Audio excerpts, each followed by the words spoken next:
읽겠습니다. 그러므로 우리가 이 같은 자들을 영접하는 것이 마땅하니 이는 우리로 진리를 위하여 함께 일하는 자가 되게 하려 함이라. 아멘.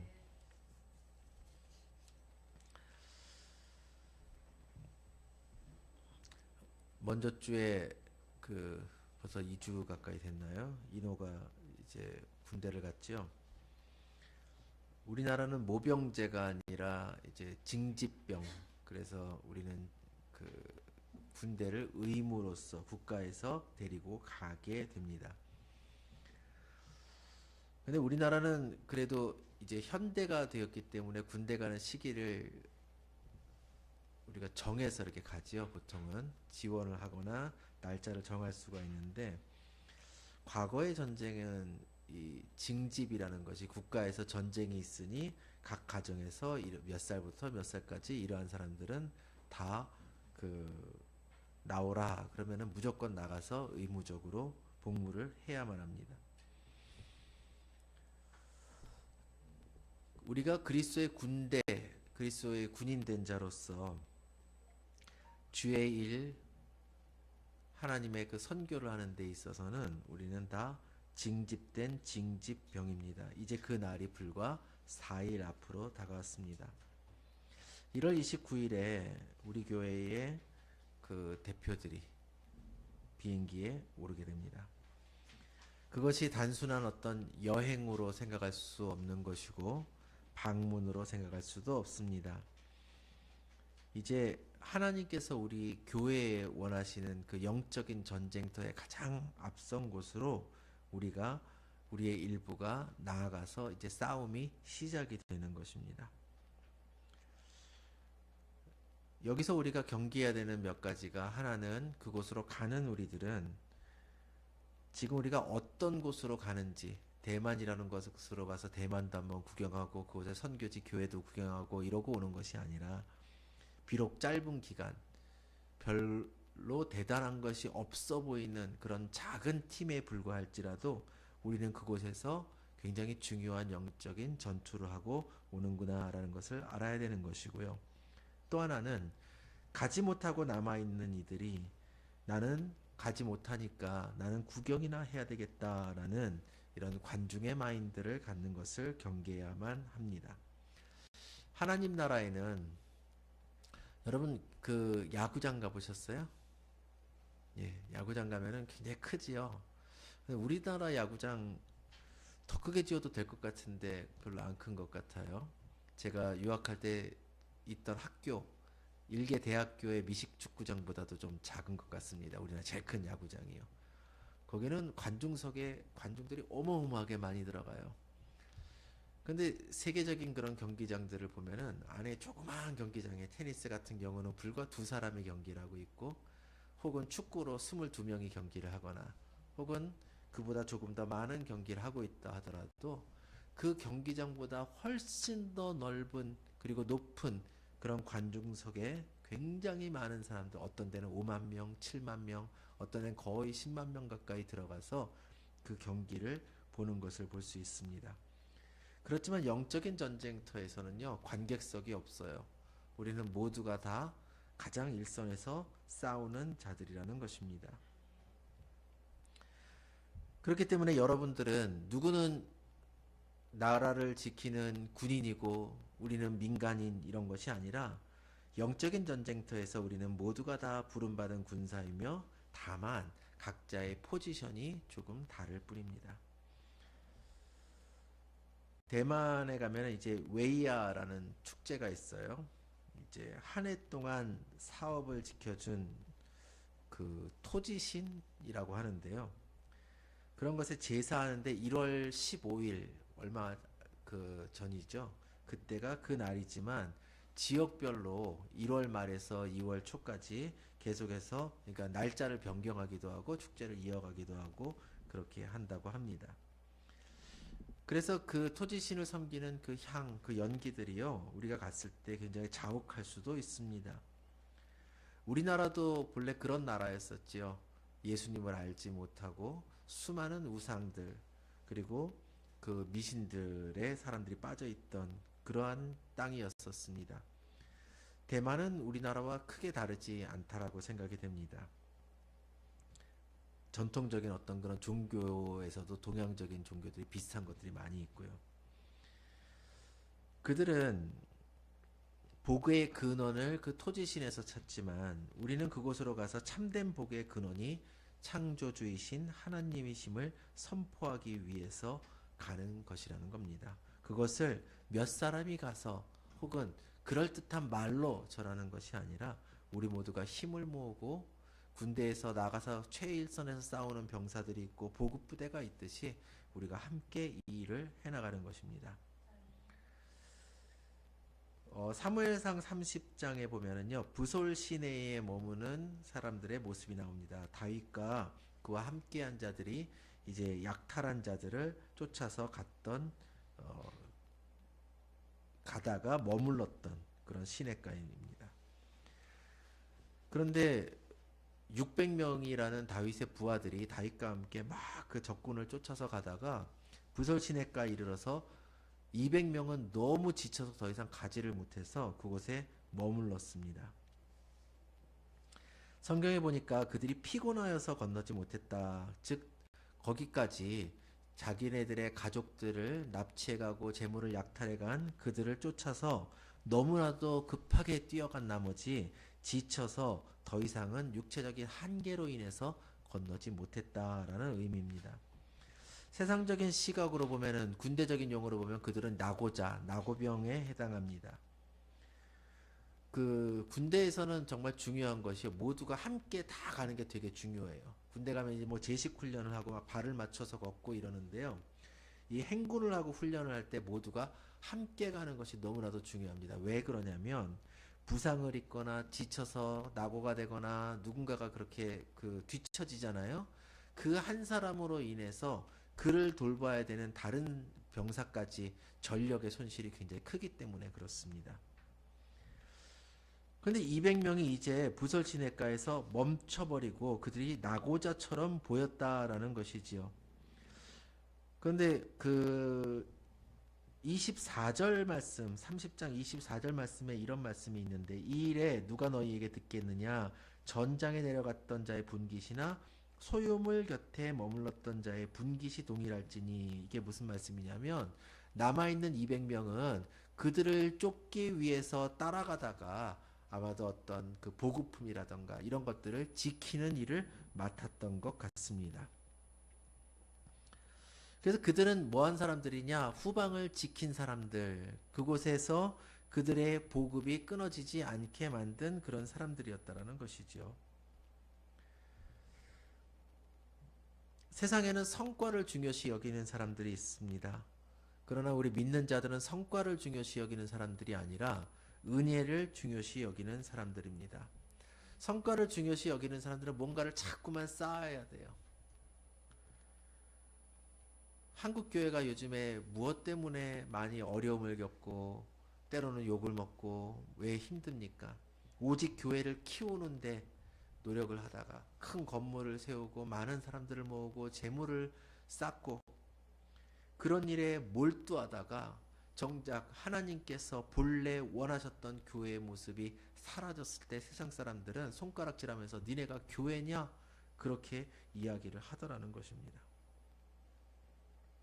교회 안에도 악한 모습이 있을 수 있어요. 저는 그 모습 중에 하나가 이런 성과주의라고 생각이 됩니다. 교회 안에서도 성과가 있어야 된다. 숫자가 계속 늘어야 된다. 무엇을 해야 된다. 자세한 이야기를 이 자리에서 할 필요는 없지만 교회 안에서도 그런 모습을 통해서 교회가 나가야 되는 모습을 왜곡시키기가 굉장히 쉽다라는 거예요. 여러분, 우리는 이곳에 자격이 있어서 앉아 있나요? 그렇지 않습니다. 하나님께서는 죄인이었던 우리 모두가 다 죄인이었음에도 불구하고 세상에는 수많은 죄인이 있는데 그 가운데 우리는 너무나도 선해서 죄가 없어서 뽑혀서 이 자리에 앉아 있는 것이 아니라 우리 모두가 죄인임에도 불구하고 예수님께서 자기 목숨으로 우리 죄를 대신 짊어지시고 우리를 하나님 자녀되게 하셨다는 것입니다. 그런데 우리는 그 속에서 하나님의 은혜를 생각하는 것이 아니라 내가 한 일을 생각해요. 포도원 비유가 바로 그런 것이죠. 사실 아침 일찍 그 포도원 주인이 가서 일꾼들을 데리고 가서 일을 시켰을 때 그 사람들은 하루 품삯을 약속을 받고 갔습니다. 그런데 점심쯤 가서 또 보니까 사람들이 또 있어요. 너희들도 와서 일을 해라, 일을 시켰습니다. 나중에 저녁이 거의 다 돼서 나가봤는데 하루 종일 누가 자기들을 써주는 사람이 없어서 놀고 있었던, 그리고 그로 인해서 수입이 없어서 굶을지도 모르는 그들을 너희들도 와서 일해라, 그리고 또 데리고 갔어요. 그리고 나서 어떻게 합니까? 나중에 임금을 주는데 가장 늦게 간 자들에게 먼저 임금을 줍니다. 그런데 하루 품삯을 다 주는 거예요. 저녁에 와서 한두 시간밖에 일을 안 했는데 하루 품삯을 다 준다고? 그러니까 점심에 온 자들이 조금 기대를 했습니다.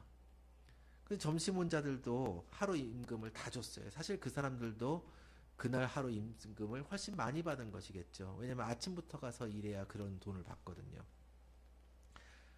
그런데 아침에 온 자들에게 임금을 주는데 똑같은 임금을 줍니다. 다르지가 않아요.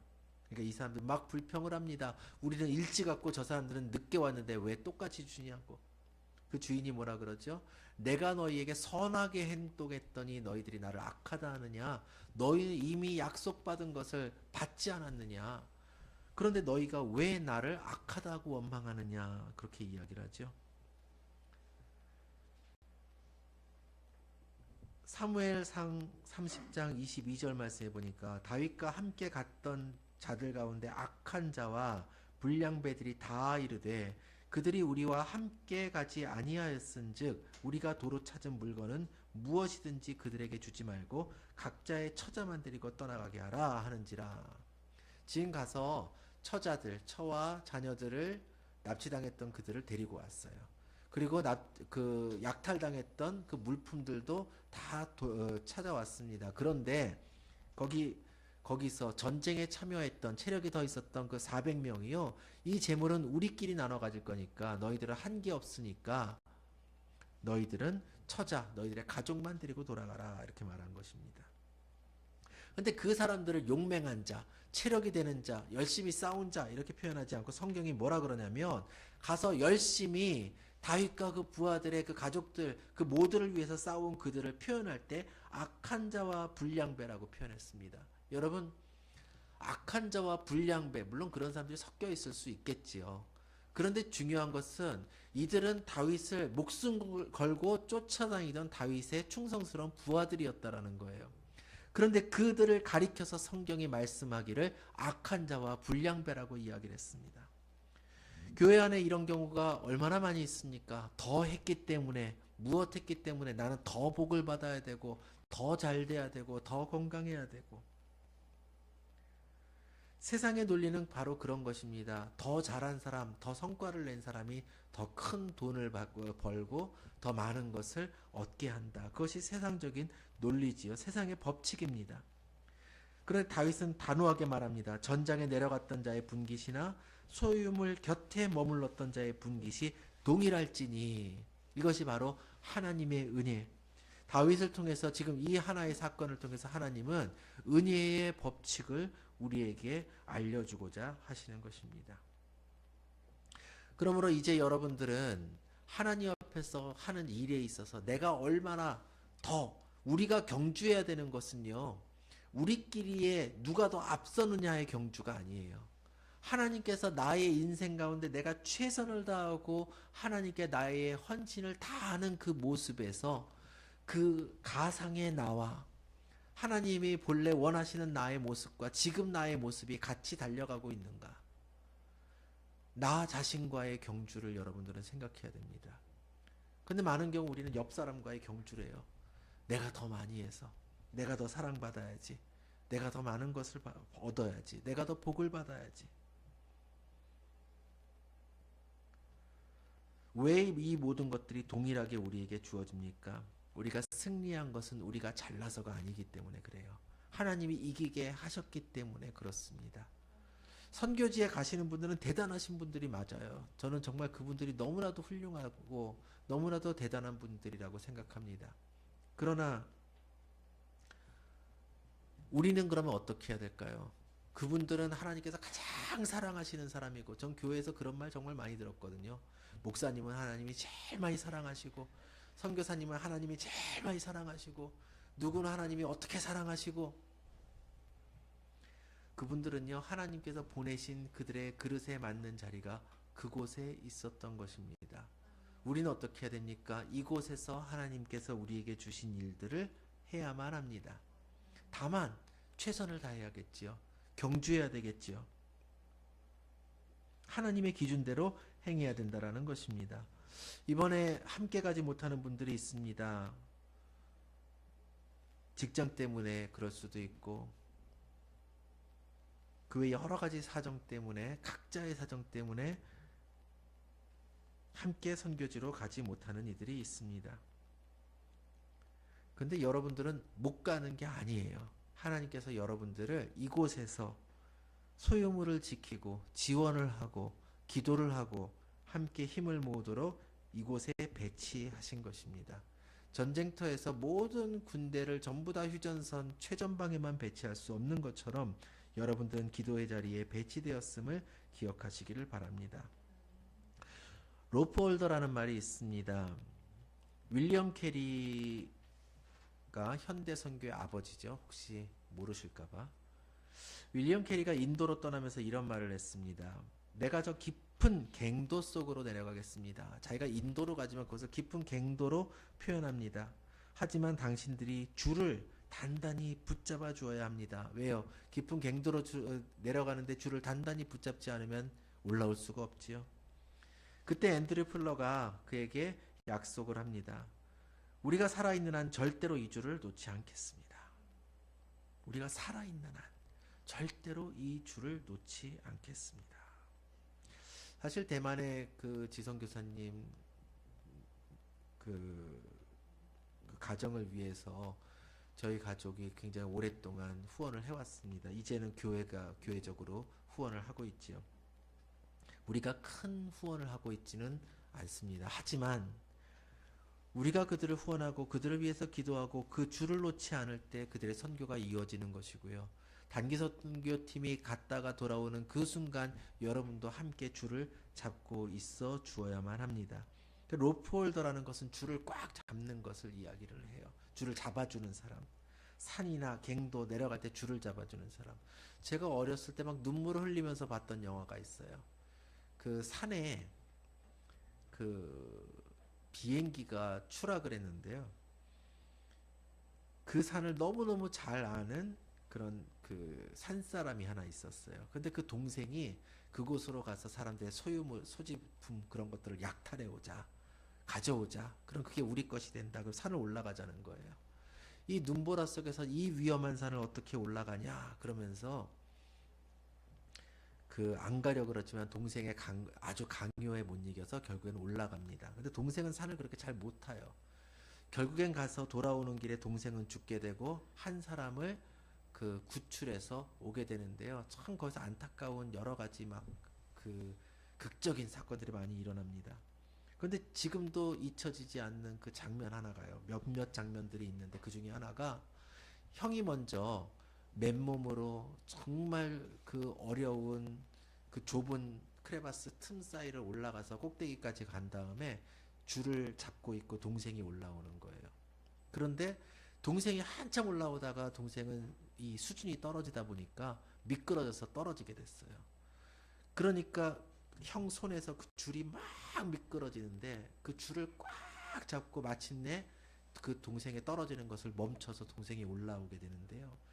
한참 줄이 미끄러지는데 장갑을 끼고 있는데도 중간부터 그 줄에 피가 막 묻어나오는 거예요. 물론 영화적인 설정이죠.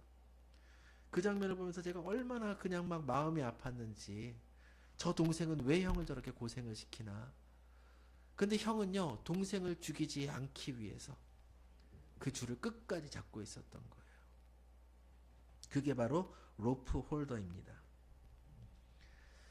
때로는 우리가 줄을 잡고 있을 때 손바닥이 타들어가는 듯한 그러한 수고가 우리의 기도를 통해 있어야 될 줄 믿습니다. 매일같이 기도의 자리를 지키는 것이 참 인내가 필요하고요. 어려움이 있습니다. 우리의 마음이, 우리의 생각이 그곳에 향해 있어야만 합니다. 그러나 여러분의 그 기도가, 여러분의 지원이 이 모든 일들을 하나님의 그 모든 일들 가운데 하나님의 열매를 거둘 수 있도록 만들어주는 줄 믿으시길 바랍니다. 현대전에서는요, 최전선에서 싸우는 한 사람을 위해서 지원 부대가 8명이 필요하다라고 이야기를 합니다. 영적인 전쟁은 더욱 많은 지원자들이 필요합니다. 우리가 그곳에 갔을 때 그냥 우리가 말하면 사람들이 갑자기 막 예수를 믿지 않아요. 굉장히 견고한 그곳의 영적인 상태 속에서 우리가 하나님께서 원하시는 일들을, 그 씨앗들을 뿌리고 오기 위해서는 우리 모두가 함께 기도하고 힘을 모아야 한다는 것입니다. 마지막으로 우리에게는 이제 전리품이라는 것이 있을 거예요. 전리품은 어떤 거예요? 누군가가 예수를 믿고 누군가의 마음이 돌아올 때, 그곳에 교회에서 설교하고 그곳에서 강의할 때 그 사람들의 마음이 움직여서 조금 더 하나님 안에서 헌신하는 그런 사람들이 될 때, 그럴 때 그것이 우리의 전리품이 될 것입니다. 그것은 다녀온 사람들의 전리품이 아니라 여러분들 모두의 전리품이 됩니다. 사도 요한이 말한 것처럼 진리를 위하여 함께 수고하는 자, 오늘 말씀에서 그렇게 말씀하죠. 진리를 위해서 함께 수고하는 자, 함께 일하는 자. 선교지에서 땀방울을 흘리고 기도의 골방에서 흘리는 눈물은 하나님 나라에서 우리가 주의 말씀에 순종하고 헌신할 때 동일한 무게를 갖는 줄 믿으시기를 바랍니다. 아까 웨이아라는 그 축제를 말씀을 드렸지요. 그 속에서 뿌려지는 씨앗 속에서 누군가는 예수님이 그리스도임을, 예수님이 자기를 구원할 자임을 깨닫고 눈물을 흘리는 역사가 일어날 수 있습니다. 그 열매가 맺어질 때 그것은 우리 모두가 함께 헌신하는 그 열매가 됩니다. 다만 여러분들 정말 마음을 굳세게 하시기를 바랍니다. 우리가 이 단기 선교 가는 것은요, 그냥 행사가 있어서 가는 것이 아니에요. 남들이 가는 여행, 우리는 선교의 이름을 달고 가는 것도 아닙니다. 그렇다고 막 비장해갖고 나는 영적으로 저들과 싸워 이길 거야, 누군가 전도 한마디 할 때마다 저쪽에서 통성기도 막 10분씩 하고 가서 전투적으로 달려들라는 이야기도 아닙니다. 제가 여러분에게 드리는 그 말씀은 하나님께서 우리에게 원하시는 그 모습 그대로 우리는 이것이 지금 하나님의 명령이라는 것을 깨닫고 순종하면서 전심으로 하나님과 함께 손잡고 나아가는 그 걸음을 걸어가자라는 것입니다. 이제 여러분, 떠나는 자나 남는 자나 서로의 줄을 잡으시기를 바랍니다. 각자의 포지션에서 배치되어서 우리가 남아있는 자든 가는 자든 함께 선교를 해나가기를 원합니다. 그래서 나도 로프 홀더가 되겠습니다. 내가 대만 선교를 위해서 헌신하는 자가 되겠습니다. 여러분들 마음을 모으고 여러분들 함께 기도해 주시기를 바랍니다. 줄을 꽉 잡고 계시길 바랍니다. 지금 어젯밤에 배호석 선교사님께 긴급한 메시지가 왔는데요. 스리랑카에 지금 큰 재해가 와갖고 사람들이 식량이 없고 굉장히 어려운 가운데 있다 그래요. 그래서 그래도 그 가운데에서 교회가 힘을 모아서, 선교사님들이 힘을 모아서 구호품을 들고 그 사람들을 찾아다니고 나눠주고 하다 보니까요, 사람들이 마음이 교회를 향해서 굉장히 많이 열렸다 그럽니다. 스리랑카는 과거에는 기독교인 비율이 거의 막 한 20% 됐다 그래요. 그거는 믿어서가 아니라 그 영국의 지배 가운데에서 그들이 어떤 직위를 차지하기 위해서 기독교인이 그냥 된 것입니다. 그러다 보니까 영국의 지배가 끝나고 지금은 1%, 2%의 기독교인들만 남았다 그래요. 다 떠나버린 거죠. 믿음이 없기 때문에. 그러나 그들의 마음이 다시 열리는 것은요, 과거에는 그들을 어떻게 기독교인 만들었어요? 군함을 몰고 가고 창으로, 총으로 그들을 압박해서 기독교인 만들었다면, 지금은 그들에게 구호품을 들고 가고 그들을 안아주고 그들을 사랑함으로 그들의 마음을 열리고 녹이는 줄 믿습니다. 우리가 이 선교들을 위하여서 마음을 다하여서 하느님 앞에 기도하고 헌신해 나갈 수 있게 되기를 주의 이름으로 축원합니다.